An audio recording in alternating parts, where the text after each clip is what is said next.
Hermano Arturo, a la esposa mía, y no sé si haya más enfermos, pero antes de predicar hoy vamos a ir a la palabra de Dios. Gracias, Carla, ¿está listo? Amén. Bueno, mejor antes de ir a la palabra de Dios, vamos a hacer una oración por los que convalecen en el hecho de dolor. Sabemos que la hermana Dinora estuvo malita en la semana. ¿Está mejor, hermana? Gracias a Dios. Hermana Jenny, descúbrase la cabeza, por favor, y siéntese como una persona normal. Gracias. Gracias. Eso todavía déjalo para su hermanita, ¿ok? Usted ya es una niña grandecita. Gracias. Si tiene frío, ahí. Pero vamos a ir a Dios en oración y vamos a encomendar a los que están convaleciendo en el lecho del dolor ahora mismo.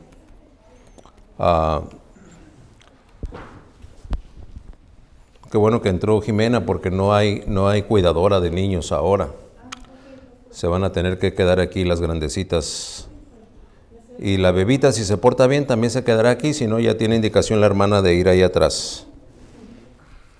Vamos a inclinar nuestro rostro y vamos a orar por los que están enfermos. Señor y Padre nuestro, hacemos esta pausa antes de la prédica para encomendar a ti, a quien convalece en casa, o sabemos inclusive algunos que han tenido que ir al médico y están batallando con salud, Señor.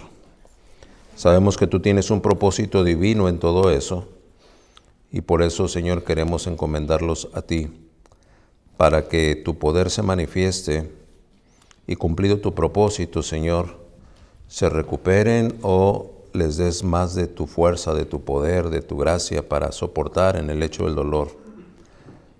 De manera particular tenemos en mente a la hermana Verónica Minchini, que esta mañana se quedó en casa, según reporta su esposo, con problemas en la garganta, afonía y dolor ahí. También encomendamos a la hermana Linda Garza, que queriendo estar aquí con sus niños, Señor, gracias a ti está mejorando a como estuvo en la semana, pero todavía no del todo, Señor, y lo último que queremos es traer contagios. Sabemos también de quienes, pudiendo estar aquí, no están. Rogamos que no sea por una enfermedad, Señor. Y si hubiese alguna causa de fuerza mayor que les impidió estar aquí, seas propicio y obres, Señor, para que puedan muy pronto volverse a reunir entre nosotros. Sabemos que tú ya estás obrando y que al encomendarlos a ti solamente queremos pedirte que nos ayudes a cada uno de nosotros a estar expectantes de lo que vas a hacer, ciertos y seguros de que traerá honra y gloria a tu precioso nombre.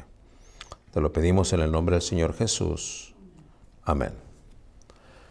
Bueno, ya tenemos ahí el texto de la predicación de esta tarde. Repito, esta fue una oración por los enfermos.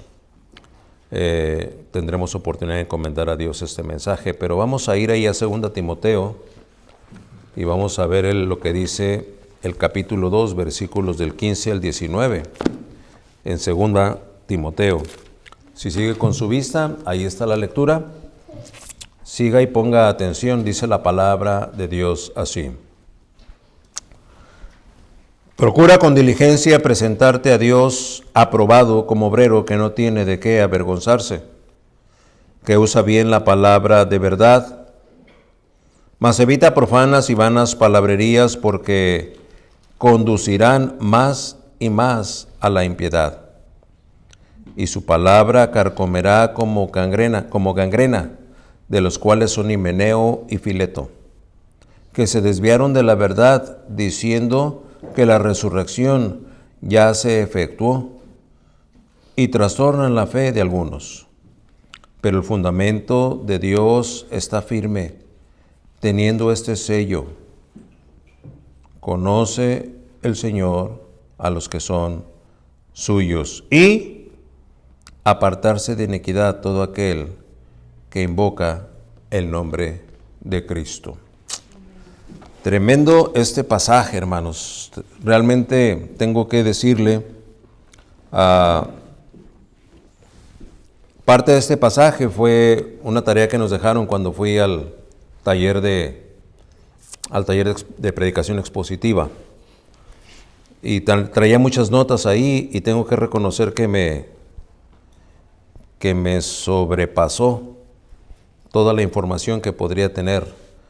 Y eso para quien prepara un mensaje se vuelve un conflicto, porque cuando usted es sobrepasado con la información que tiene, las doctrinas que puede usted en un momento dado echar mano para poder aterrizar aplicaciones, se vuelven un problema porque o reduce mucho el mensaje, a lo mejor a un versículo, a dos, o deja ese pasaje, pero tiene que someterse a la voluntad de Dios para saber qué de lo que hay puede aprovechar más a la congregación.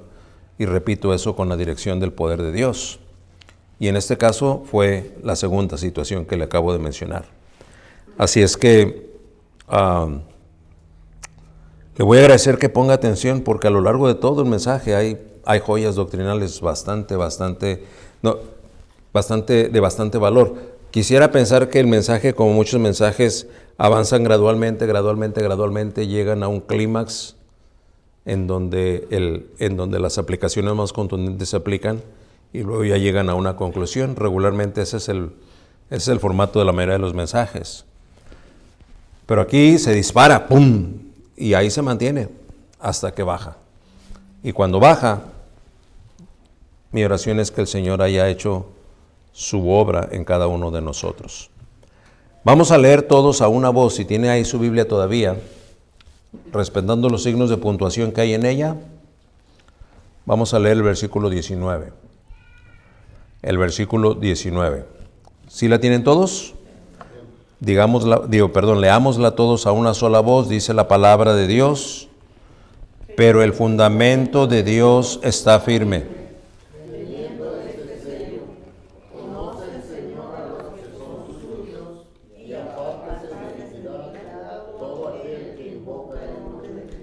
Amén, gloria al Señor. Vamos a practicar un poquito y esos signos de puntuación que están casi a la mitad del texto, ¿ok? Hay un punto y coma, después hay una y después hay 2 puntos. Jimena, trata de estar quietecita, mija, pon atención, que la maestra te va a preguntar cuando vengas de qué predicó el pastor, ¿ok? Pon atención un ratito, ¿ok? Si ve ahí donde dice suyos, punto y coma, y aparte de iniquidad todo aquel que invoca el nombre de Cristo. Así es que vamos a intentarlo otra vez. Dice la palabra de Dios: pero el fundamento de Dios está firme.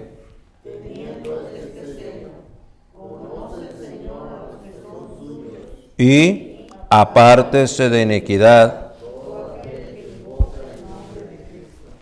Las causales de la firmeza del fundamento de Dios van a ser expuestas en este mensaje, ya para ser conocidas, para ser exploradas y así también aprovechadas en favor de nuestra certidumbre de fe.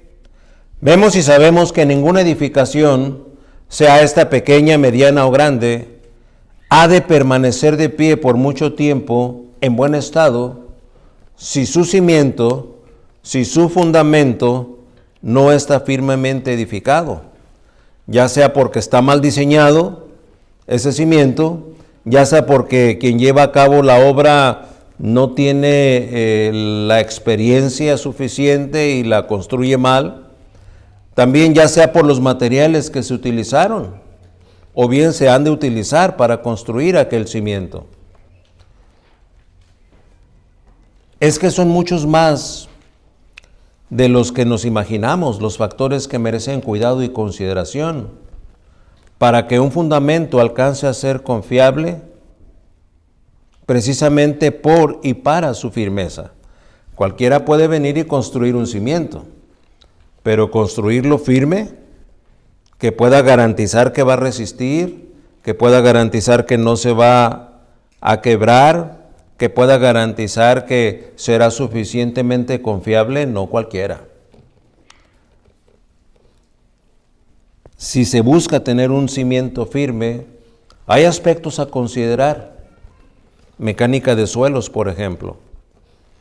¿Qué tan dinámico es el suelo donde se va a poner ese cimiento? Y cuando digo dinámico es que tanto se mueve la tierra en esa área. Dimensiones de la construcción. Los que saben de ingeniería civil tendrán que calcular el peso muerto de lo que se va a construir encima, pero también tendrán que calcular el peso dinámico.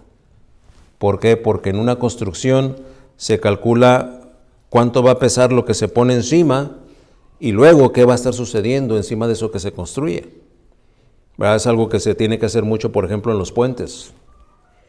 Ok, se va a poner aquí un cuerpo de concreto que pesa 80 toneladas. Sí, pero sobre ese cuerpo de 80 toneladas van a estar pasando, circulando otras 80 toneladas. Entonces la resistencia deberá ser 160 toneladas. Porque si nada más resiste 80 toneladas, en cuanto empieza a pasar el tráfico, el puente va a caerse.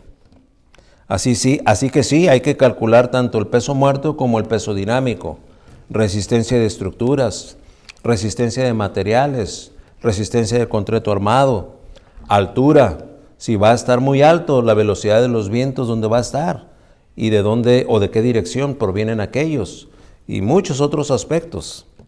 Si la citada cimentación, que viene siendo al fundamento, prueba y aprueba, entonces comprobará estar fabricado dentro de los márgenes de la norma vigente de construcción, y entonces se autorizará a construir sobre ella de acuerdo a las especificaciones autorizadas. Muchos de nosotros en nuestra fe no tenemos un cimiento muy estructurado. Tenemos un cimiento que más o menos nos sostiene, pero no es lo firme suficiente. Por eso el título del mensaje es bastante elocuente. El fundamento de Dios está firme. Y es que el fundamento de Dios, que es Cristo, ha de ser el fundamento del creyente. A veces el desconocimiento, a veces la negligencia, a veces el mal consejo que se recibe de otros, incluyendo pastores o pseudolíderes, a veces por el menospreciar o desestimar las especificaciones correspondientes, y debo decirlo, a veces también por la flagrante rebeldía, muchos llegamos a fundamentar nuestra vida de materiales banales, estructuras que obedecen más a la subjetividad humana que al absoluto divino, resistencias mínimas al pecado y al desenfreno, y aquel fundamento se acaba construyendo con no solo mi patrón de conducta y mi pensamiento, sino también con el patrón de conducta y pensamientos de los míos, resultando en un cimiento que es inestable, un fundamento que se tambalea, un cimiento frágil e inconsistente. ¿Qué podrá construirse sobre un fundamento así que sea seguro, confiable y firme? ¿Qué se podría construir que sea confiable, seguro y firme? Ahorita vino a mi memoria en una ocasión, aquella iglesia había hecho un esfuerzo en comprar su terreno y ya estaba listo, había hecho ofrendas especiales y estaban listos para poder empezar a construir. Y para la nave principal, para el auditorio principal, habían seguido las especificaciones de un hermano ingeniero que les entregó los planos. Pero junto a ese plano principal del auditorio principal, vieron que había un espacio de casi 2 metros y dijeron, aquí vamos a hacer un pasillo. Y ahí uno de los maestros de obra dijo, pues nomás aquí metemos un muretito, ¿verdad? Y lo puso ahí. Y entonces el peón que estaba ahí empezó a escarbar. Y dijo, ¿para qué está escarbando? Y dijo, pues es que para poner un cimiento como el del edificio principal. Dijo, no hombre, ese así aguanta. No le puso cimiento al muretito que iban a poner ahí, o puso un cimientito ahí nada más hecho al aventón. Llegó el día, no sé, 5, 7, 8 meses después, no recuerdo el dato. Se inauguró ese precioso auditorio. No era muy grande, pero estaba bonito, con el esfuerzo de todos los hermanos. Y como a los 3 meses de haber sido inaugurado, ese muretito que no tenía cimiento, desquebrajó todo el concreto, al grado que afectó al cimiento, que sí estaba bien hecho. Y a la hora de la hora, quien había dicho, no hay problema, hay que hacerlo así, se dio cuenta que había consecuencias. No había fundamento, no había un cimiento sólido. Se consideró en parte, pero en otra parte se dejó al aventón. Y tengo que decirlo, muchos de nosotros es como fundamentamos nuestra vida en Cristo. No hay un cimiento firme. Así es que será de alto valor considerar lo que el Señor va a enseñarnos esta tarde mediante la revelación de su palabra en estos versículos del 15 al 19 de la segunda de Timoteo, capítulo 2. Y vamos a pedir que sea Él quien nos dirija en el mismo. Esta oración es por el mensaje. Padre nuestro, a la hora de predicar tu palabra, tengo que reconocer delante de ti y delante de quien me oye a mis marcados límites, Señor, y cuántos errores puedo cometer a la hora de, no solamente de predicarla, pero de prepararla. Como te he pedido, Señor, sanciona y filtra tú todos mis errores para que tu palabra sea predicada con fidelidad bajo la unción de tu Santo Espíritu, y que a pesar de mí, tu verdad sea proclamada con certidumbre y con verdad. Dejo los resultados a ti, confiando en que obrarás también en los oídos de cada uno, que en esta hora aquí o en las repeticiones posteriores tendrá oportunidad de escuchar este mensaje. Te lo ruego pues en el nombre del Señor Jesús. Amén. El fundamento de Dios está firme. En el mensaje de hoy, Pablo, el que escribe inspirado por el Espíritu Santo, instruyendo a Timoteo, de la misma manera que consecuentemente revela a cada verdadero hijo o hija de Dios de todos los tiempos, todos aquellos que llegaron a encontrarse con este pasaje, tuvieron oportunidad de ser entonces instruidos bajo la revelación de esto que en su momento primigenio escribió Pablo para Timoteo. Aquello en lo que consiste la firmeza, aquello en lo que consiste un fundamento divino, del fundamento de Dios, el que vemos y sabemos, según dice la palabra de Dios en este título, está. No dice estuvo, tampoco dice estaba, tampoco dice estará o va a estar. ¿Puede leerlo conmigo? Dice claramente ahí en el versículo 19, pero el fundamento de Dios está firme, está firme. Ese eterno presente de ayer, mañana, de siempre, está firme. Pasará esta generación y el fundamento estará ahí. Han pasado muchas generaciones desde hace 2000 años que esto se escribió y el fundamento está firme. El énfasis que intencionalmente le pongo en esta introducción a este absoluto es principalmente para confrontar a las sectas y a las falsas religiones. Es para confrontar también a los sistemas teológicos en los que cuentan al hombre como responsable de que la obra de Dios, tanto en ellos, es cierto, en los hombres, como en los misterios de la iglesia, se lleve a cabo o no se lleva a cabo, diciendo es responsable. El hombre es responsable, Dios murió para darle salvación y vida eterna, pero el hombre es responsable de aceptarla para poder entonces ser salvo. La obra de Dios se tiene que llevar a cabo, pero el hombre es responsable de que haya suficiente soporte para las misiones. Y ese es un problema.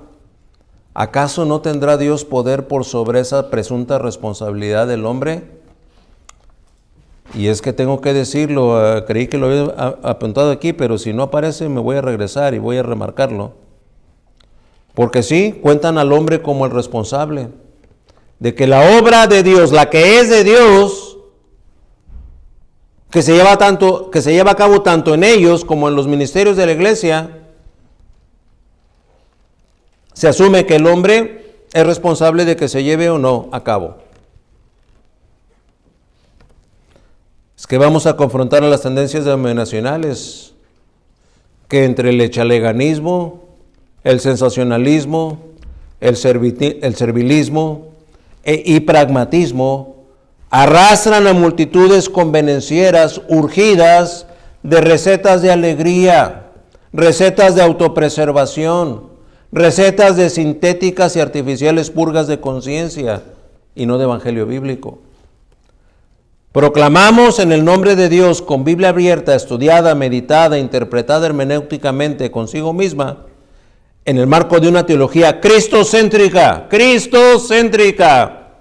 repito, cristocéntrica, y reitero, cristocéntrica, no hombrecéntrica, que cualquier fundamento que no sea la suficiencia total de la palabra de Dios no es ni habrá de ser considerado como firme. Parecerá que funciona, jalará y atraerá, como ya dije aquí, ¿verdad?, a convenencieros que buscan recetas de alegría y de soluciones a sus problemas, pero no va a atraer a los verdaderos elegidos de Dios para salvación y vida eterna mediante el evangelio. Sin importar que sea popular o aceptado por mayorías, sin importar que refleje una apariencia de piedad, sin importar que quien lo postule o lo promueva sea visto como eminencia académica o destacada personalidad de círculos denominacionales, serán fundamentos volátiles, tanto de antes como de después de que hayan aparecido. Si un fundamento firme está, y dijimos está, ¿verdad? ¿Se acuerda que lo repetimos varias veces? Es inequívoco. Si un fundamento firme está, es inequívocamente el fundamento de Dios. Y no podría ser de otra manera. El fundamento de Dios está firme. Y así avanzamos en el primer punto del mensaje. Versículo 15. Dice la palabra de Dios en este famoso versículo. Es uno de los versículos famosos de las cartas de Pablo a Timoteo. Porque dice, procura con diligencia presentarte a Dios aprobado como obrero que no tiene de qué avergonzarse, que usa bien la palabra de verdad. Bueno, dispóngase a recibir esta revelación. Procura, el imperativo que recibe Timoteo de parte de Pablo. Pero no se refiere a la definición convencional del español, que diría esforzarse en conseguir algo. Lo que un verdadero hijo de Dios consigue por medio de esfuerzo alguno, no es un esfuerzo de suyo propio. Es y será siempre resultante de la potencia de Dios que obra en él o en ella, que es de Dios. Colosenses 1:29 certifica esta verdad porque dice, para lo cual también trabajo luchando, y este es Pablo escribiendo a la iglesia de Colosas, para lo cual también trabajo luchando, según mis fuerzas, según mi fidelidad, según mis échale ganas, no, según la potencia de Él, la cual actúa poderosamente en mí. Es que Él procura, que utiliza aquí la palabra de Dios, tiene que ver con proporcionar lo que sea necesario. Tiene cuidado de que lo necesario está ahí. Después de que dice procura, sigue diciendo con diligencia. Con diligencia. ¿Alguna vez usted se ha sorprendido a sí mismo diciendo, bueno, yo creo que me hace falta un poquito más de edificación? Ya voy a empezar a asistir a los estudios bíblicos. ¿Cuándo? Este miércoles no, pero el que sigue ya, sin falta. Ya voy a empezar a estructurar un poquito más mis devocionales. Y voy a tomar alguna que otra nota. ¿Cuándo? Ya en el siguiente que haga. No está obrando con diligencia. Bueno, sé que esta amistad es una amistad que no tiene absolutamente nada de temor de Dios, que en sí es escarnecedor de la palabra de Dios, de los conceptos de Dios y de los preceptos de Dios, pero es que me cae re bien. ¿Cómo la voy a dejar de ver? ¿Cómo lo voy a dejar de procurar, hombre? Y luego somos, hombre, en una ocasión el programa alguien me dijo, es que, ¿qué quiere que haga si también es Sagitario? Válgame Dios. ¿Se da cuenta?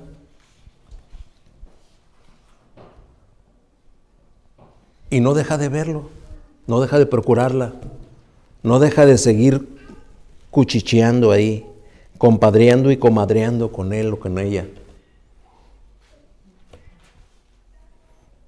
Procurad, y luego dice con diligencia, es decir, ya, prontitud, sin demoras, no para mañana, no para la próxima vez, ya.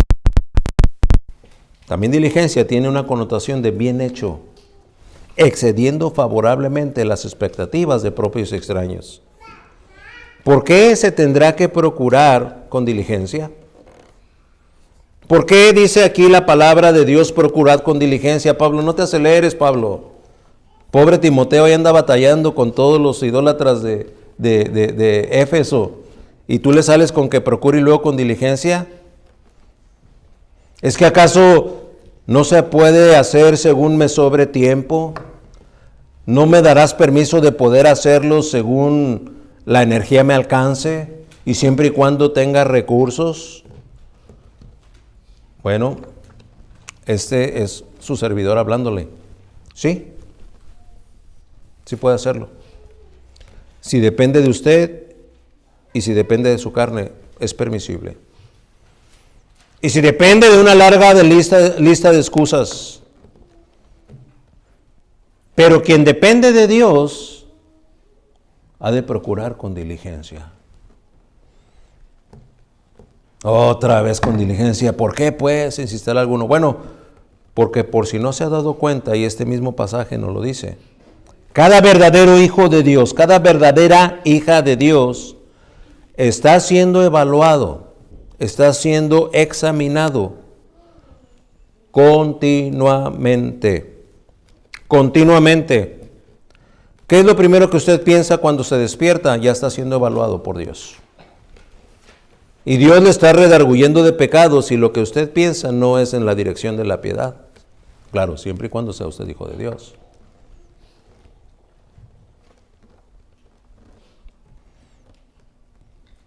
Dice la palabra de Dios aquí, presentarse a Dios aprobado. La palabra que en griego es traducida como aprobado es una palabra que si estuviese bien pronunciada es la palabra dokimon.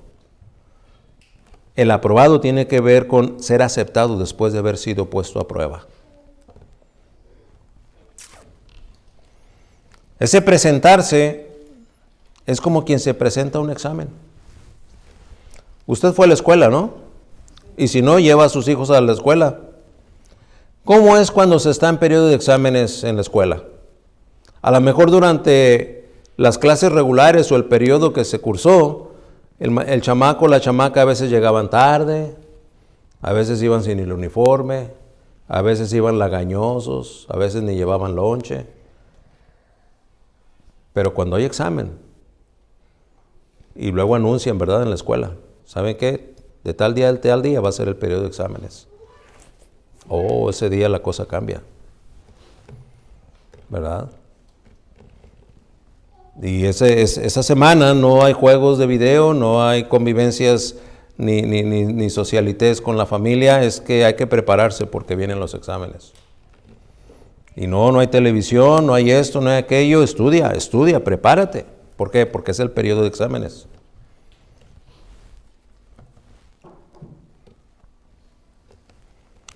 es que cuando hay un periodo de exámenes habiendo estudiado, ¿no es acaso la intención obtener una calificación aprobatoria? Ahorita me brincó a la memoria las peticiones de Carla. Que Dios me conceda buenos grados. Y usted puede ver su petición de los miércoles. Dice, estoy en mis finales. Que Dios me bendiga con buenos grados. Es que así es cuando se está en exámenes. ¿Usted se acuerda cuando fue el examen para que lo aceptaran en si le tocó, si no le tocó en alguna universidad? O a veces inclusive para la prepa. ¿Verdad? Hoy en día un alumno va a entrar a la universidad y primero tiene que ir a un curso propedéutico, es decir, donde se prepare con los temas, practique, ensaye, haga exámenes simulando que ya es el examen. Y luego se prepara y estudia, y luego ¿qué es lo que sucede? Llega el día del examen, ese día se va temprano, duerme bien la previa noche, se lleva todas sus notas, está repasando, está expectante. ¿Por qué? Porque hay examen. Y llega el momento del examen, ¿verdad? Yo les he dicho cómo cuando el último examen que practiqué yo fue hace 7 años, ¿verdad? El estado de California pone un examen a aquellos que en la rama de la entomología se encargan de inspeccionar la actividad de plagas en edificios y en casas y en estructuras donde hay vidas humanas, ¿verdad? 350 preguntas, más o menos unas 3 horas y media, 4 horas de examen. Y usted dirá, el hermano Garza tuvo que estudiar, así como está de veterano. Sí, me puse a estudiar. Y vi todos los conceptos y pues yo estoy acostumbrado a leer, tengo una retención que todavía no necesariamente es mala, así es que me fui bien confiado a mi examen. Terminé en menos de 3 horas. Entregué los resultados y la señorita me entrega el reporte con una sonrisita medio sarcástica, ¿no? Le deseo buena suerte para la siguiente, pero reprobó, señor. ¿Qué? A ver, chequen las... No, ya todo está computarizado. ¿Cómo que reprobé? Pues, sí, señor, necesitaba cuando menos tantos aciertos y a usted le faltaron 3 para aprobar. Ay. Y casi sincronizado, ¿verdad? Me hablan de la empresa. ¿Qué pasó, Gerardo? ¿Cómo te fue en el examen?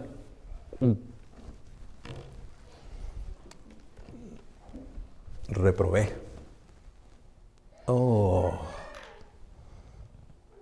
Bueno, pues todo aquello cambió. Entonces, ¿qué es lo que hice la siguiente vez? Ahora sí, a estudiar. Y me fui a mis métodos más elementales para estudiar, ¿verdad? Y ahí en la casa puse mi tendedero en la sala y todos los que pasaban no me distraigan. Estoy memorizando, estoy viendo especies de hormigas, especies de cucarachas, especies de ratas, ratones, de topos, de tarántulas, de todo lo que se imagine ahí. Y después de 3 días ahí, ahora vamos a la química del benceno, la química que ataca esto, la química que ataca aquella. Y después los temas de las regulaciones del estado de California, que no se puede aplicar si hay esto, que no se puede aplicar si hay aquello. 10 días de estudio. No, ahora sí ya venía. Échenme el examen. No, pues terminé el examen, lo repasé 2 veces. Y ahora sí ya vengo bien confiado. Gracias, señorita. Buena suerte para la otra porque reprobó. ¿Qué? La vez pasada me faltaron, creo que me dijo 3 o 4 para... ¿Ahora cuántas? 7. O sea que me fue peor. Entonces, y solo entonces, vine a encomendarme a Dios. ¿Se da cuenta de las vilezas de nuestra manera de ser? Y entonces empecé a ayunar y empecé a orar, pidiendo que el Señor me diera material para estudiar y que de alguna manera me permitiera instruir. Llegó, por no sé por qué vías, una notificación de que había una clase en Riverside. Me inscribí a la clase, estuve ahí 3 días, como a la semana fui a aplicar el examen. No estudié tanto. Ya no era Gerardo Garza estudiando, era la gracia de Dios ministrando. Fui y pasé el examen. Gloria al Señor. Bueno, yo le quiero decir que de acuerdo a lo que la palabra nos está enseñando aquí, es que cada minuto, de cada hora, de cada día, de cada semana, de cada mes, de cada año, de cada lustro, de cada década de nuestra vida, respecto de la espiritualidad de un verdadero creyente, está permanentemente en examen.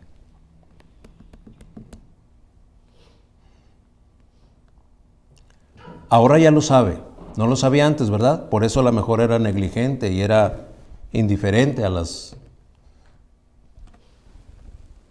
Pero como un estudiante se dedica en el periodo de exámenes, así el cristiano se dedica permanentemente desde que tiene su encuentro personal con Dios, porque está siendo evaluado y está siendo evaluado para ser aprobado. Para ser aprobado. Esta vida en Cristo, debes saberlo, es un permanente periodo de exámenes, pues el apóstol, bajo la fidelidad de Dios, también suscribe los aspectos reprobatorios del obrero. ¿Por qué? Porque a diferencia del aprobado, también está el reprobado, que habrá de avergonzarse por incumplimiento.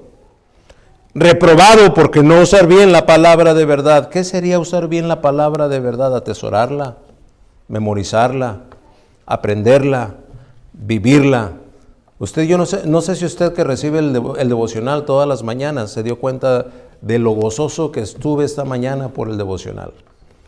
Logré que 5 de los que yo les envío el devocional tuvieran una interacción conmigo. ¿Verdad? Yo se lo mando a 48 personas. Y hasta donde sé hay varios de ellos que los reenvían. Pero nunca como en esta ocasión tuve interacción. 5 de ellos respondieron o preguntaron o dijeron, ¿qué pasó? Oiga, dijo esto, ¿a qué se refería? Dije, gloria a Dios. Gloria al Señor. Y luego les volví a decir si lo oyó y ojalá que lo haya oído, y si no lo oyó, óigalo. Porque le hago la anotación, siempre que tenga una pregunta, hágamela. Porque muchas de las veces el tiempo de examen, usted puede tener alguna duda. Y hay algunos maestros que inclusive dan un examen y le dejan sacar el libro, ¿verdad? O sacar el apunte. Pues agárrelo y hábleme, pregúnteme. ¿Verdad? No voy a decir quién, pero hay alguien que regularmente me manda preguntas. Lo ha hecho menos últimamente, pero anteriormente me mandaba muchas preguntas o me mandaba preguntas de manera consistente. Yo digo, gloria al Señor. ¿Por qué? Porque está en un examen y si no sabe la respuesta a esta pregunta, a la vuelta de la esquina puede estar en una necesidad donde la confusión o la tentación le ataque o le haga tropezar, y si sabe cómo resolverlo. Por eso dice presentarse con diligencia, procurad con diligencia, presentarse como un obrero que no se avergüenza. No nos permitiremos pasar por alto que Pablo ilustra para instruir, comparando a su alumno, a Timoteo, con un ejemplar personaje de humildad. ¿Con quién lo compara? Le dice, como obrero. La palabra que en griego usa Pablo para obrero es la palabra ergaten, que quiere decir el de baja condición. No se dirige a Timoteo como si fuera un sofista de élite. ¿Usted sabe qué es un sofista? Ok. Sofista tiene que ver con un filósofo o un antropólogo. Y déjeme decirle, Timoteo debe haber aprendido suficiente de Pablo. Y los desafíos que Pablo tuvo en Atenas no lo tuvo con cualquier villamelón. Tuvo argumentos con filósofos allá en la oportunidad que tuvo de estar en Atenas. a donde Timoteo después vino a encontrarlo. Pero no se refiere a Timoteo como ese pensador de élite, como ese filósofo, antropólogo reconocido. Dice, nada más preséntate, ¿sabes cómo? Como un obrero. Como un obrero que no tiene de qué avergonzarse. No tiene de qué avergonzarse. Y no tiene de qué avergonzarse, ¿por qué? Pues porque usa bien la palabra de verdad. Usar bien la palabra de verdad, entonces, es tenerla en cuenta. Hace 2 semanas o 3 que le predicaba, qué lamento que nuestra Biblia,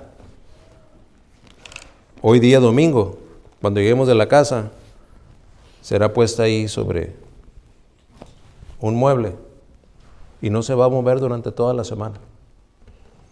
Hasta la semana que entra, que sea domingo, al 10 para la hora, que la voy a volver a agarrar. A lo mejor le quito el polvo de encima. Eso será usar bien la palabra de verdad. Es que debes saberlo, estamos en permanente periodo de examen. Número 2, el fundamento de Dios está firme. En el número 2 vamos a abordar el versículo 16, que a la letra dicen lo que Pablo le escribe a Timoteo.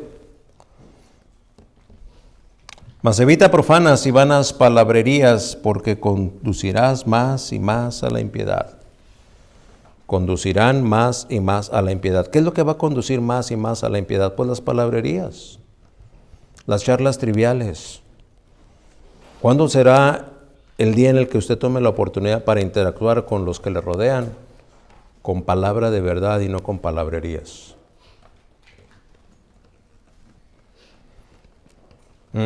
¿Cuándo? Hablamos del trabajo, hablamos del clima, hablamos de los precios, hablamos de la gasolina, hablamos del mundial, hablamos del Checo Pérez, hablamos de la serie de Netflix, hablamos de lo que vimos en la red social y de lo que nos encontramos en YouTube. ¿Y cuándo hablamos? Palabra de verdad.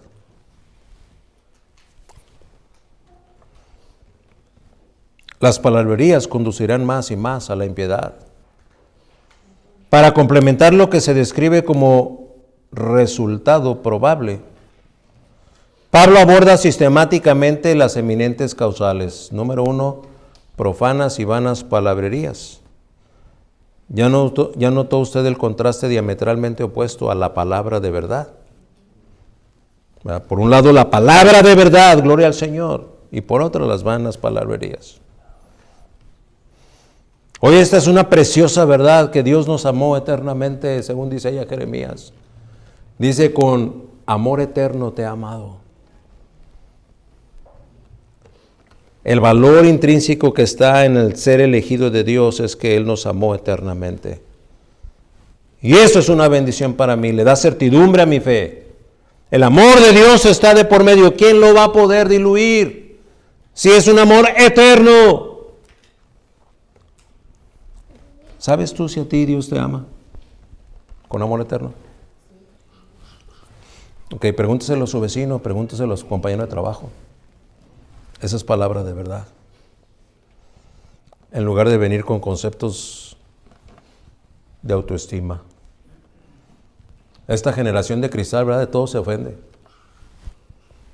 No, me estás discriminando. Eso a mí me ofende, discúlpeme, pero no, eso a mí me ofende. En alguna ocasión, después de haber terminado un trabajo arduo que me tocó prescribir en un lugar, vinieron algunos compañeros que son técnicos a ejecutar el trabajo, y yo estuve ahí para supervisarlo. Terminando la compañía me autoriza a llevarlos a comer o a lonchar según haya, o a desayunar según haya, la hora que haya sido el trabajo. Y fuimos a un lugar a comer. Uno de los técnicos ahí ordenó como para 3 personas. Y yo dije, no creo que se lo acabe, yo creo que pidió para llevar. No, se lo acabó. Yo no me pude acabar la mitad de mi desayuno y se comió los 3.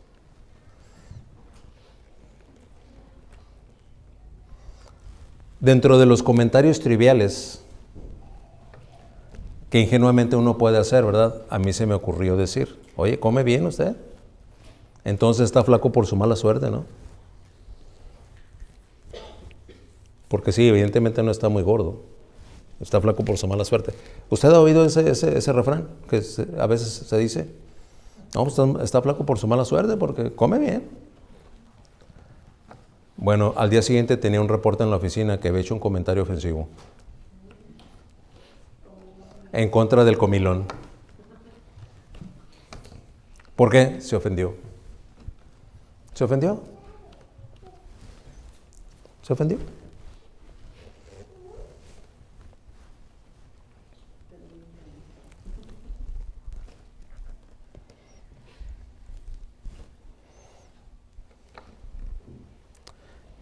Tenemos por un lado la palabra de verdad y por otra las vanas palabrerías. A ver, de entre estas dos, muy sencillo, A o B. Palabra de verdad, vanas palabrerías. De entre estas dos, ¿cuál es la que usted procura? Es mi oración y es mi deseo.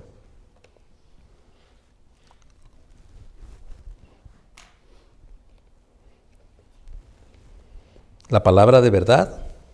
¿O es que desplegamos más diligencia para procurar las profanas y vanas palabrerías? Dios le salvó. Entonces, si lo que la palabra de Dios dice es cierto, le está transformando día con día. Cada segundo que pasa le está transformando. Ya alcanzó esa transformación del Espíritu Santo en usted a llevarlo a donde procura la palabra de verdad y está dejando más las palabrerías, o sigue igualito que hace 6 meses, 2 años, 3 años, 5 años.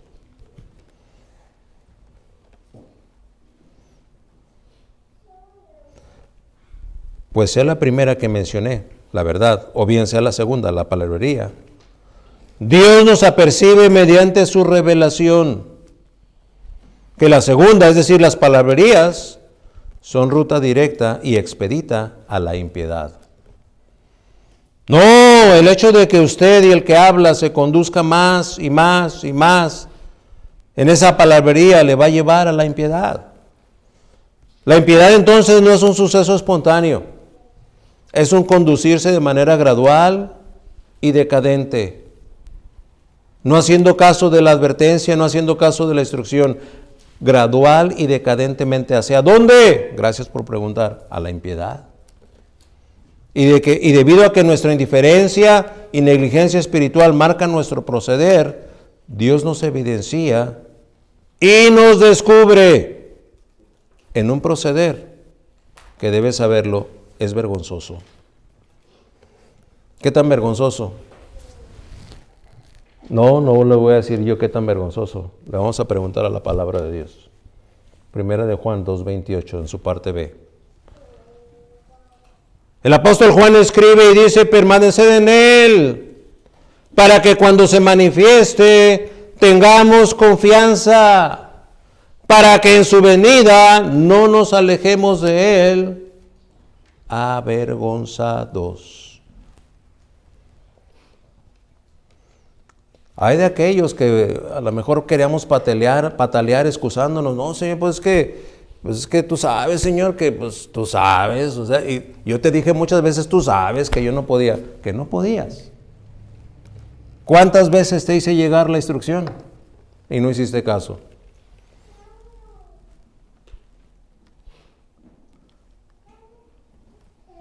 Hace como unos 3 domingos o 4, no recuerdo. O no sé si acabé poniendo ese gráfico, ¿verdad? ¿Cómo luce una persona avergonzada? Así, ¿verdad? Así, el pecho para afuera y los hombros para arriba. ¿Así luce un avergonzado? No. Un avergonzado luce con sus hombros adjuntos para abajo. Me llama mucho la atención la hija mía que trabaja en una veterinaria y dice, hay una raza, que si le ponemos un bozal al perrito ese, que suele ser un poco hocicón, así, el salchicha, ¿verdad? Los Nutsons. Si le pones un bozal a ese perrito, él lo entiende como avergonzante. Y entonces anda todo el tiempo así mientras trae el bozal puesto. Y le hablas y no voltea a verte. Nomás le quitas el bozal. En contento mueve el rabo, ¿verdad? Es el efecto de la vergüenza. Y la palabra de Dios nos advierte, permaneced en Él, para que cuando se manifieste tengamos confianza, para que en su venida no nos alejamos de Él, avergonzados. Cuando desobedecimos a papá, yo me acuerdo mucho de esas escenas, ¿verdad? Mi papá me decía, todavía no había entrado a la escuela, me acuerdo muy bien, debo haber tenido unos 5 o 6 años, porque yo no fui al kinder. Bueno, fui como 6 meses al kinder. Pero cuando entré a primero ya sabía leer, escribir y sabía sumar, porque mi papá me dejaba esa tarea. Entonces me decía, mira hijo, aquí está esta revista, quiero que me hagas una copia desde esta página, y luego de esas revistas que tenían letritas pequeñas, ¿no?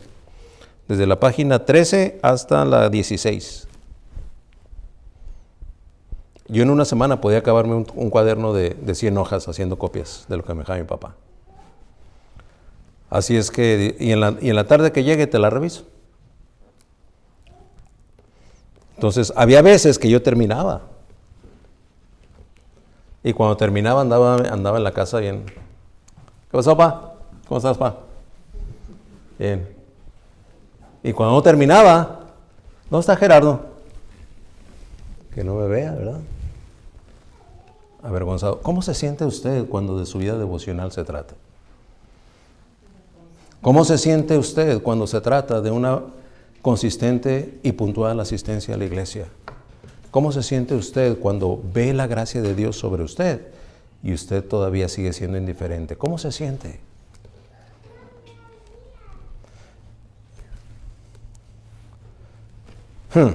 Fundamento de Dios está firme. Punto número 3. De acuerdo a los versículos 17 y 18, son en los que nos apoyaremos para ver este versículo 3, donde dice, se desviaron de la verdad. Es que la identificación sempiterna de los apóstatas es personal, por nombre. Y decimos la identificación sempiterna, porque no es eterna. Cuando no vivía, pues no era apóstata, ¿verdad?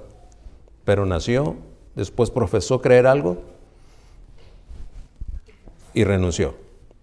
A partir de ahí, y para toda la eternidad, por eso es sempiterno, será identificado como un apóstata. A mí se me eriza la piel y me quedé esperando que mencionara otra vez a un tal Alejandro que también le hacía la vida de cuadritos a Pablo, pero aquí en la segunda Timoteo no lo menciona, nada más menciona por nombre a Himeneo y a Fileto.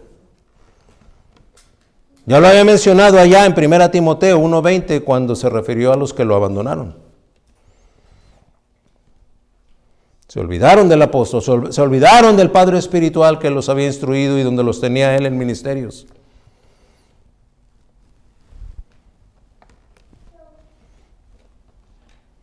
Entonces podemos citar a Himeneo y a Fileto como ejemplo de vergüenza e ignominia. Practicantes de las profanas y vanas palabrerías. Y dice el versículo 17 o es el 18, a ver, vamos ahí.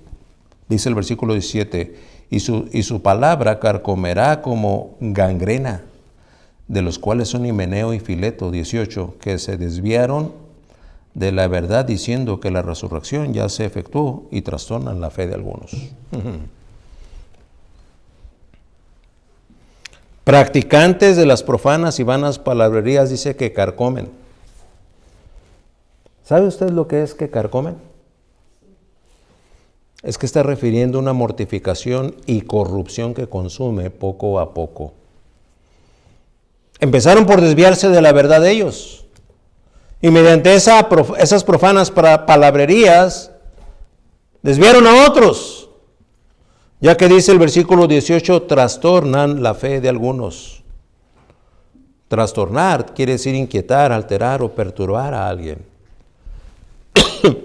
Desordenar, causar confusión y molestia. Es que es el efecto que causa las vanas palabrerías. Hay veces que cuando aparece la verdad, sí trastoca, trastorna, pero para enderezar los pasos del creyente. Y el efecto es muy diferente. Entonces ya no hay vergüenza. Lo que hay es certidumbre de fe. Déjeme apoyarme en esta enorme palanca antiguo testamentaria que escribió Salomón allá en Proverbios. La justicia del perfecto enderezará su camino, mas el impío por su impiedad caerá. Proverbios 11:5. Quienes desviados de la verdad son alcanzados por la soberana gracia de Dios, siendo verdaderos creyentes, enderezan su camino. Lo enderezan. Entonces, ¿qué será aquel que no lo endereza? Contésteselo usted.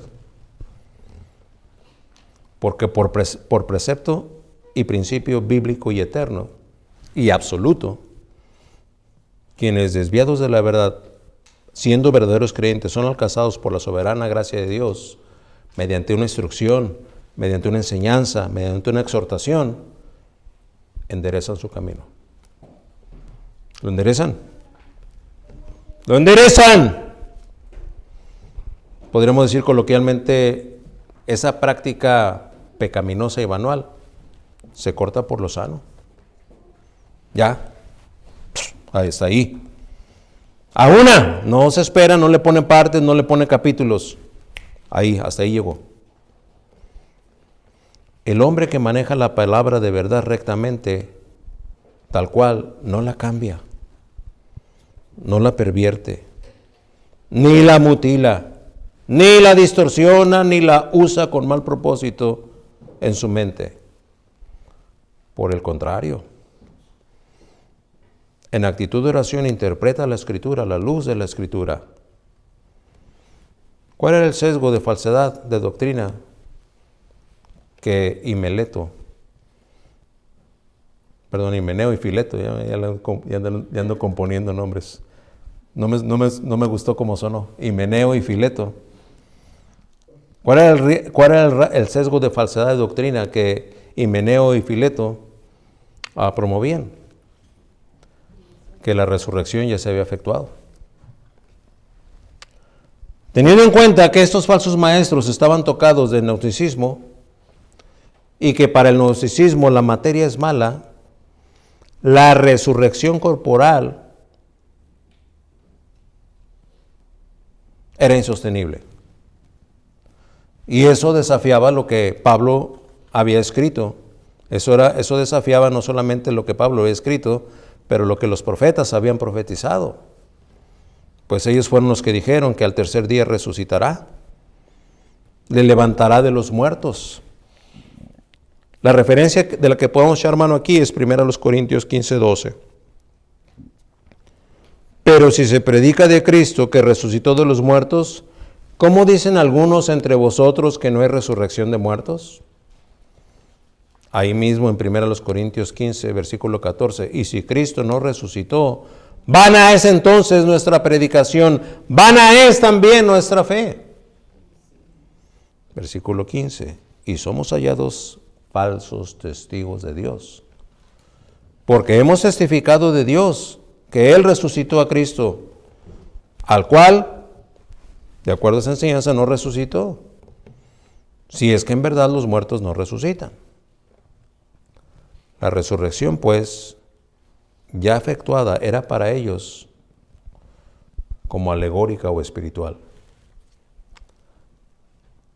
Cuando estaba yo llegando a esta conclusión, me acordé de aquella Family Radio, no sé cuántos la llegaron a oír, o donde estaba un tal pastor Campi, ¿verdad? Que en 2 ocasiones profetizó que de acuerdo a los números ya iba a ser el fin del mundo.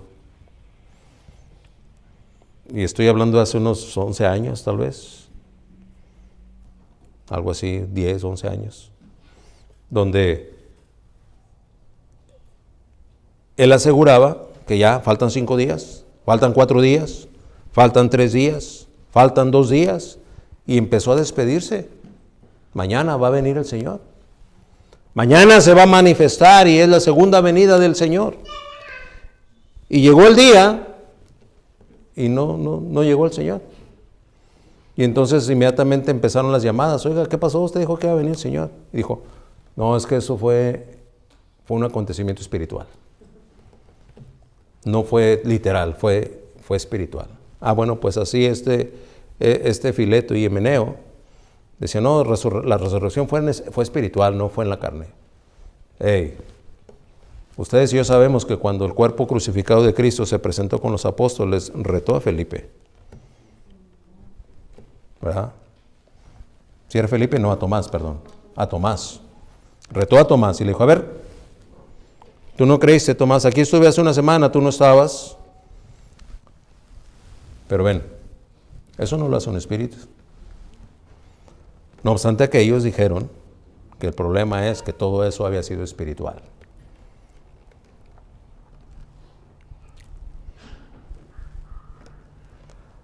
La iluminación recibida en el bautismo, donde el Espíritu tenía su encuentro con la verdad, era certificación de la verdadera resurrección. Y estos así trastornaban la fe de algunos, como hacen hoy algunos que se hacen llamar teólogos liberales, como hacen algunos que de la nada ya resulta que ya son pastores y niegan la resurrección corporal de Jesús. Y ponen algunas veces en tela de duda las doctrinas cardinales de la salvación. ¿Cómo es que alguien podría atreverse a predicar el Evangelio subestimando el arrepentimiento?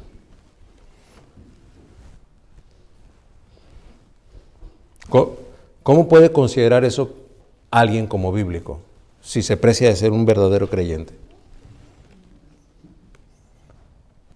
Es una aberración, es un sinsentido, es locura.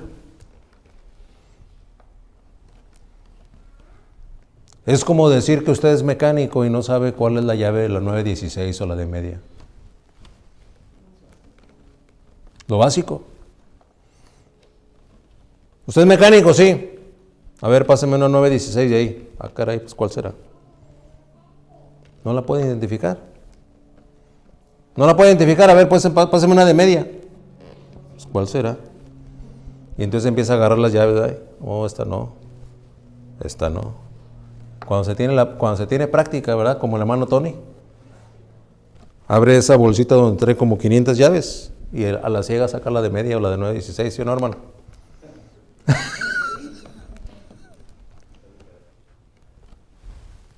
Es que si va a predicar el Evangelio y no cita el arrepentimiento, eso es blasfemia.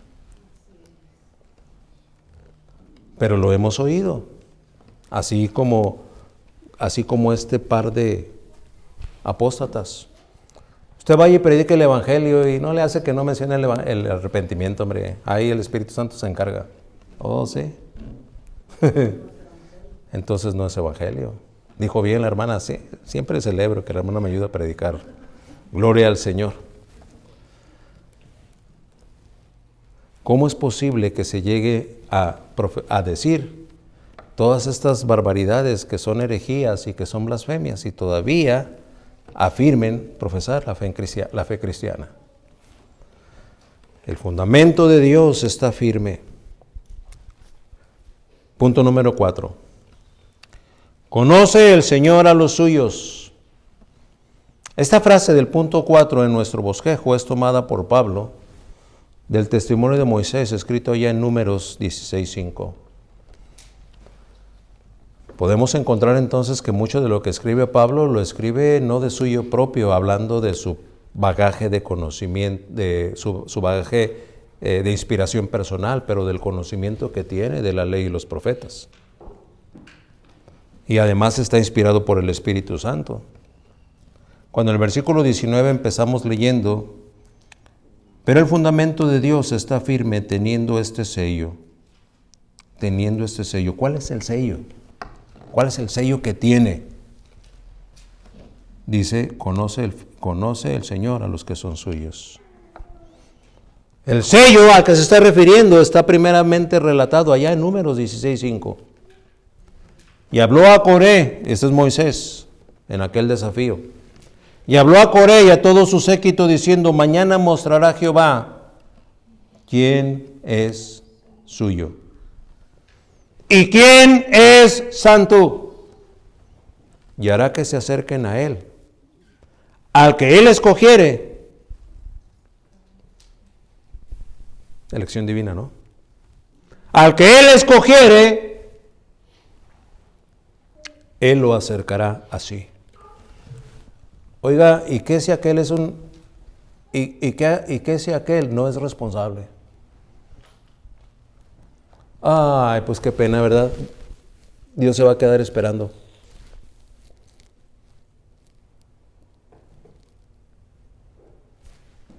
¿Que no es el soberano? Por supuesto que lo es. Y certifica que si Él escoge a alguien, hará, es obra de Dios, que se acerque a Él. ¿Tú eres apático para acercarte a Dios?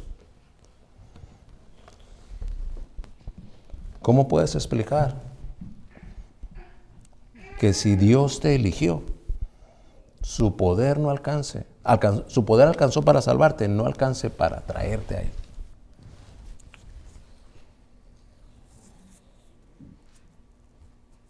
¿Cómo? Medítalo y contéstalo y contéstalo. Y si puedes, háblame y dice, ya sé, hermano, ya sé por qué yo lo puedo resistir. Y compártelo. Tendré que arrancar algunas hojas de la Biblia para poderte creer, pero hazlo. Y habló a Coré y a todo su séquito diciendo, mañana mostrará Jehová quién es suyo. Se va a manifestar. ¿Y quién es santo? Y hará que se acerque a Él, al que Él escogiere. Él lo acercará así. No queda para la presunta responsabilidad del hombre, que acaba siendo tan vil y tan irresponsable como vil e irresponsable puede ser. Por eso les digo, la doctrina, el evangelio es cristocéntrico, no es hombrecéntrico. Y todavía habemos algunos que oímos testimonios, ¿verdad? No, pues yo me entregué a Cristo desde 1988. Me acuerdo que andaba con una cruda y no sé, traía problemas. Y entonces dije, Señor, Señor, ahora sí me entrego a ti, Señor. Y desde que me entregué, bueno, todavía de vez en cuando me echo unos alcoholes, pero ya soy de Cristo. Ah, mira, qué meritorio. Te felicito. Felicidades, hermano. Usted sí es de los... No. El que se acerca a Dios es porque Dios lo trae. ¿Y sabe qué es lo que dice la herejía, verdad? No, Dios no robotiza a nadie. Es como si fueras un robot que Dios te manipula y... No.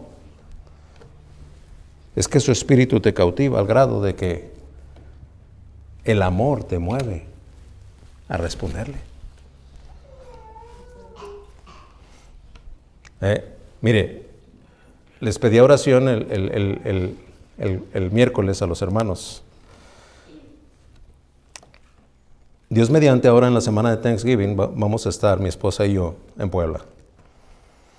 Vamos a ir a conocer a la familia de Daniela.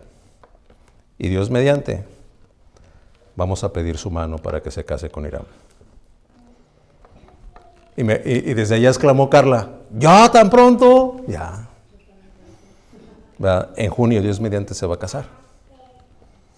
Entonces, desde que él fue a Puebla, él tiene a excepción del 19 y el 20, que no fue por causa de la pandemia, él fue como instructor de música a Puebla, a ese campamento, 3 veces en 5 años. Fue 3 veces. 2 semanas cada vez que fue, ¿verdad? En 5 años. Pero ahora que fue a Puebla, en agosto, ya regresó a Puebla en octubre, porque fue el cumpleaños de Daniela. Y va a ir ahora que vayamos en noviembre. Y en diciembre Daniela va a venir aquí. Aquí vamos a pasar la Navidad. Y luego en marzo la va a ir a volver a ver. Y luego al finales de marzo la va a volver a ver. Y luego ya en junio se van a casar. Cuando menos hasta ahorita esos viajes son los programados. ¿Cómo es posible que en 5 años fue 3 veces y en 8 meses va a ir 7 veces? 6 veces contando la que ya fue. El amor te mueve, te atrae. Y todavía me dice, ¿cómo ves si también voy tal día? No, hijo, ¿qué pasó? ¿Para qué vas tantas veces? ¿Y sabe qué es lo que me contesta? Es que Daniela me dice que quiere verme. Es el efecto del amor. ¿Usted cree que necesita Irán robotizarlo para que vaya? Al contrario, hay que robotizarlo para que se quede. ¿Se da cuenta del sesgo doctrinal que hay? Es que Dios, ¿cómo dicen? Es que Dios es un caballero y respeta tu libre albedrío. Pregúntale a Pablo si lo respetó. Andaba persiguiendo a la iglesia y bien respetuoso Dios, ¿verdad? Lo puso rostro en tierra y lo dejó ciego 3 días. Para que veas qué caballero soy. Yo soy. Dura cosa te es dar cosas contra el aguijón. Ay, qué caballero. ¿Se da cuenta la blasfemia? Y luego es una blasfemia multiplicada, ¿verdad? Exponencialmente. ¿Por qué? Porque le quieren poner una virtud humana a la santidad y divinidad de Cristo. Nada hay humano que pueda ser considerado digno.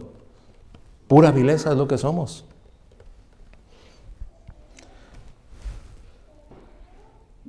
Pablo entonces escribe, hay un sello que es importante considerar. Conoce el Señor a los suyos. Ese es el sello. También vemos en este punto 4 a los suyos identificados como sello. Nota usted que no dice ni da a entender que los hombres reconocen ser de Él. No, dice el Señor conoce a los suyos. Los sellos eran ampliamente utilizados en Éfeso para oficializar y certificar autenticidad, tanto en materiales, o en joyas, o en edificios públicos. Ese sello daba autenticidad al material. En Éfeso se cultivaban maderas preciosas como en ninguna parte de todo el Mediterráneo.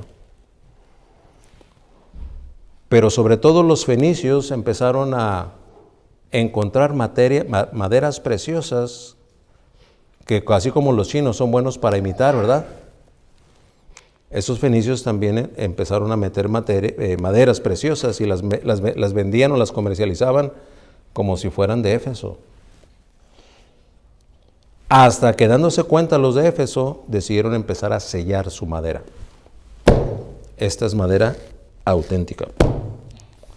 Entonces el comerciante que compraba, sobre todo del norte de África, madera, cuando llegaba el barco, decía, a ver, ¿traes madera de la de Éfeso? Sí, ahí la traigo. A ver, aquí está, mira, preciosa esta madera. Sí, está muy bien, pero enséñeme dónde está el sello. No, esta no es de la sellada. Entonces no es de Éfeso. No, pero es buena también. Y bueno, sí es de Éfeso, pero pues nomás no está sellada. Si no tiene el sello, no es auténtica. De manera que el sello en Éfeso era considerado una identificación de autenticidad, de que no era pirata, permítanme la expresión.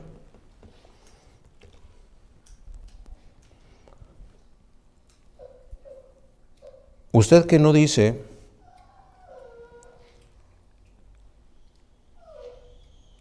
que puede ser considerado atraído por Dios, pregúntese si usted está sellado con el Espíritu Santo.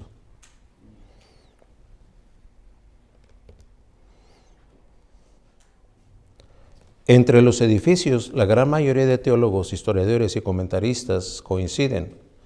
El sello acá refiere al edificio no hecho de manos y su representación divina en estas dimensiones, es decir, acá de este lado de la eternidad, el edificio es la iglesia.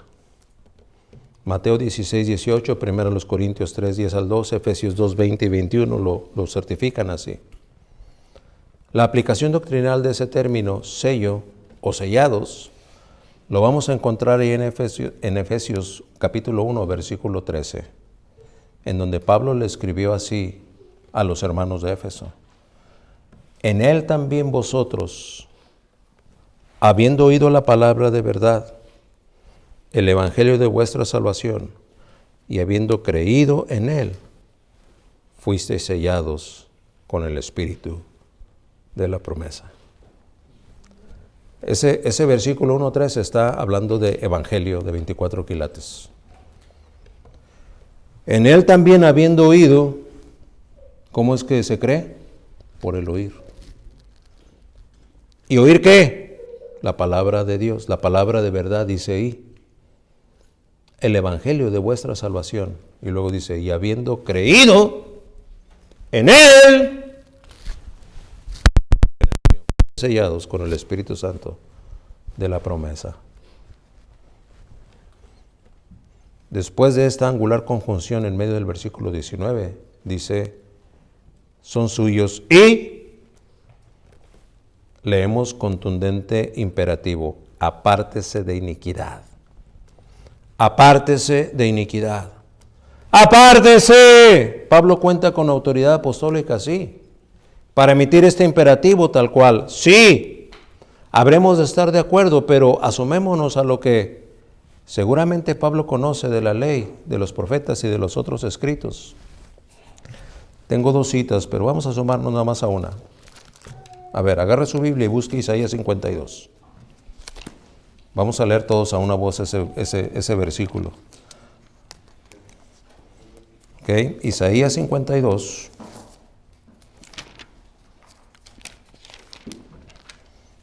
No, el Señor me está moviendo a que leamos los dos.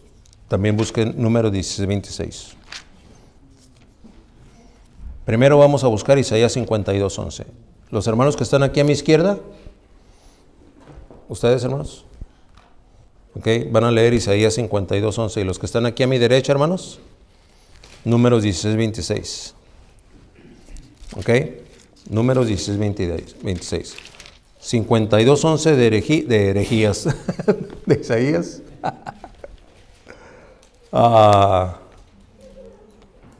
Y luego números 16, 26. Ok. Vamos a ver quién lee mejor, si los hermanos de mi izquierda, Isaías 52, 11, o los de la derecha, números 16, 26. Primero los hermanos de Isaías 52, 11. Dice la palabra de Dios. Salid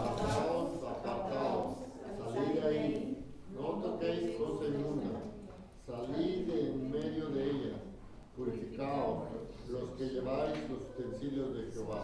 Amén. Bueno, hicieron buen trabajo, pero yo creo que los de mi derecha los van a superar. Mire lo que dice números 16, 26. Dice la palabra de Dios. Y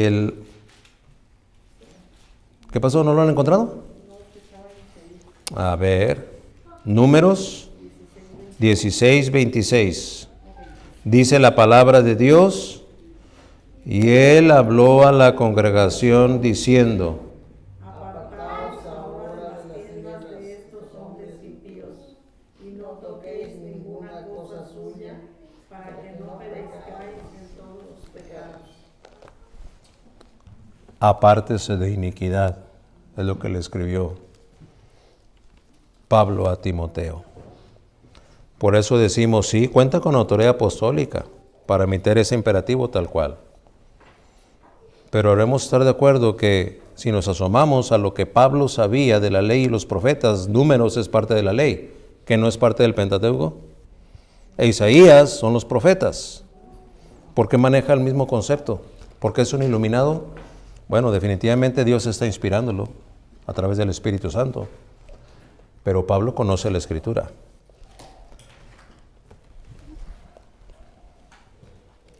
Para cerrar el versículo 19 con otra identificación también personal y específica, dice: apártese de iniquidad todo aquel que invoca el nombre de Cristo.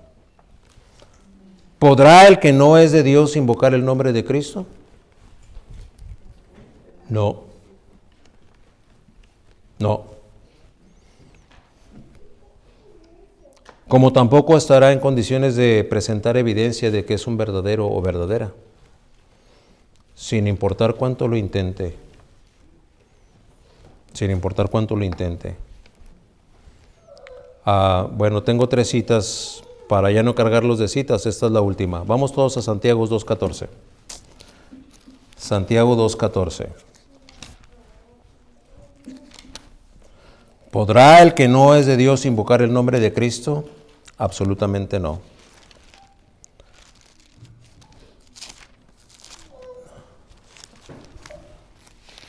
Dice la palabra de Dios en Santiago 2:14, ¿ya lo encontró? Vamos a tratar de leerlo todos a una voz. Dice la palabra de Dios así: hermanos míos, ¿de qué aprovechará si alguno dice que tiene fe y no tiene obras? ¿Podrá la fe salvarle? Apártese de iniquidad todo aquel que invoca el nombre de Cristo. Deje de lado las malas obras, porque siendo verdadero creyente, usted invoca el nombre de Cristo.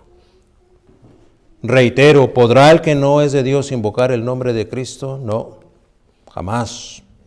Podrá pretender, podrá aparentar, podrá simular y hasta con apariencia de piedad orar.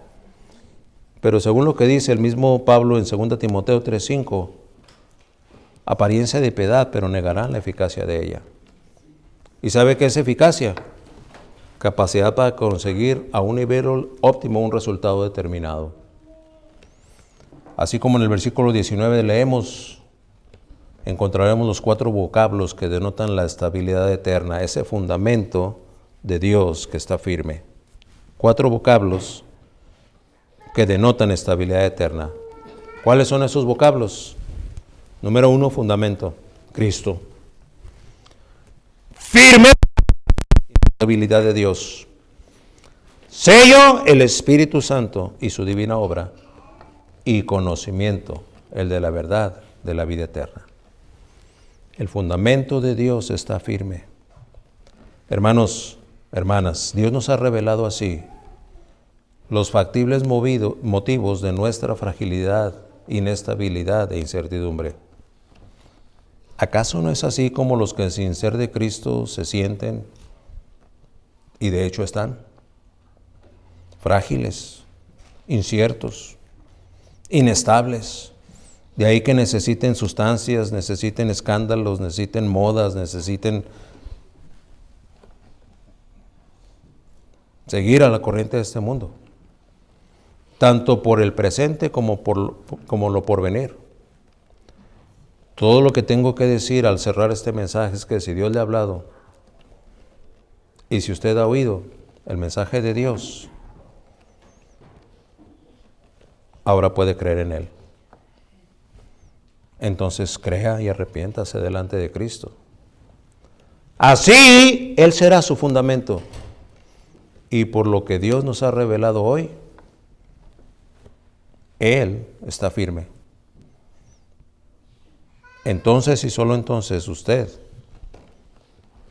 estará firme en Él. ¿Qué le detiene? Pregunto. ¿Es acaso esa inestabilidad existencial la que lo hace no dar el paso para por fin creer? No, yo ya creí, hermano, yo ya soy... Ok, entonces, ¿qué es lo que lo detiene para responder a este mensaje como Dios está esperando que lo haga? Para que su vida en Cristo deje de ser inconstante y ahora sí sea firme. El fundamento de Dios está firme. Y si usted y yo nos abrazamos a Él, encontraremos esa firmeza en nuestra devoción espiritual. Y si lo hiciésemos así, estaremos haciendo bien.